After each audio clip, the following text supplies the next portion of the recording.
हर हर महादेव। हम लोग पढ़ रहे हैं प्राचीन भारतीय इतिहास को जानने के स्रोत।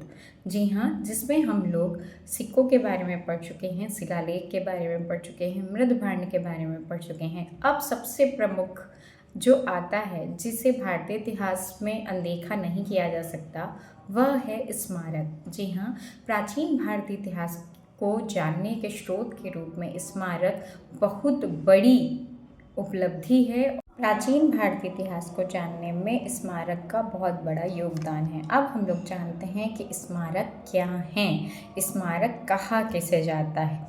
किसी भी महत्वपूर्ण व्यक्ति, घटना या अवधि की स्मृति में बनाए गए किसी भी इमारत या किसी भी संरचना को हम स्मारक कहते हैं। ये स्मारक राष्ट्रीय, ऐतिहासिक व सांस्कृतिक भी हो सकते हैं।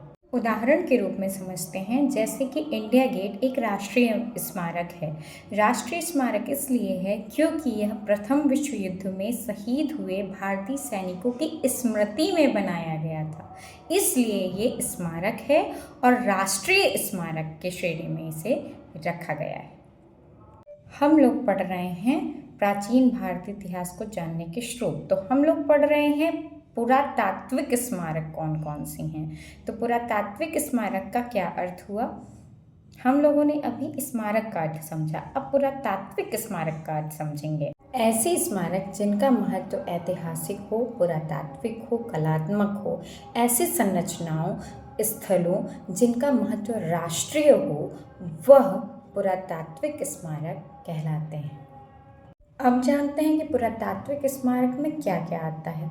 तो पहला आता है प्राचीन स्मारक, दूसरा आता है खंडहर, तीसरा आता है उत्खनन स्थल और चौथा आता है कलाकृतियाँ। जी हाँ, इसको हम थोड़ा अच्छे से समझते हैं। सबसे पहले चलते हैं प्राचीन स्मारक की ओर। तो प्राचीन स्मारक में सबसे बड़ा नाम है ताजमहल का। जी हाँ, ताजमहल को स्मारक की श्रेणी में क्यों रखा गया है, क्योंकि ताजमहल को शाहजहां ने अपनी पत्नी, अपनी बेगम मुमताज़ के लिए बनवाया था, यानी उसकी याद में, याद को क्या कहते हैं, स्मृति, यानी उसकी स्मृति में बनवाया था, इसलिए ये प्राचीन स्मारक की श्रेणी में आएगा। लाल किला, कुतुब मीनार, अजंता एलोरा की गुफाएं, ये सभी प्राचीन स्मारक की श्रेणी में आती हैं। अब आते हैं पुरातात्विक स्थल पे। पुरातात्विक स्थल पे आएंगे हम्पी, खजुराहो के मंदिर, कोणार्क का सूर्य मंदिर, ये सब पुरातात्विक स्थल की श्रेणी में आते हैं। अब अगला नंबर आता है उत्खनन स्थल। उत्खनन स्थल जहाँ पर खनन के दौरान विभिन्न ऐतिहासिक वस्तुएं, कलाकृतियाँ प्राप्त हुई हैं, स्मारक प्राप्त हुए हैं, उस स्थल को उत्खनन स्थल कहेंगे। अब अगला आएगा कलाकृतियाँ, जिसमें सिक्के, पुरानी प्राचीन वस्तुएं, कलाकृतियाँ, मूर्तियाँ आदि शामिल होंगी।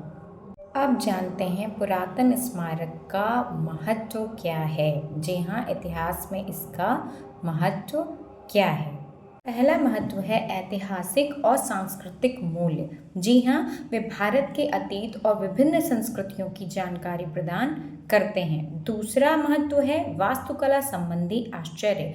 कई स्मारक प्रभावशाली वास्तुकला और शिल्प कौशल का प्रदर्शन करते हैं। तीसरा महत्व आएगा शैक्षणिक और अनुसंधान मूल्य। वे ऐतिहासिक अनुसंधान और शिक्षा के लिए महत्वपूर्ण हैं। अगला आएगा पर्यटन। जी हाँ, ये पर्यटकों को आकर्षित करते हैं और अर्थव्यवस्था में योगदान करते हैं। अब प्रश्न बनता है कि इन प्राचीन स्मारकों का संरक्षण कौन करता है। भारतीय पुरातत्व सर्वेक्षण विभाग इन स्मारकों की सुरक्षा करता है, इनका रखरखाव करता है व इनका संरक्षण करता है। ये प्रश्न आ सकता है कि प्राचीन स्मारकों के संरक्षण के लिए कौन सा विभाग या कौन सी संस्था कार्य करती है।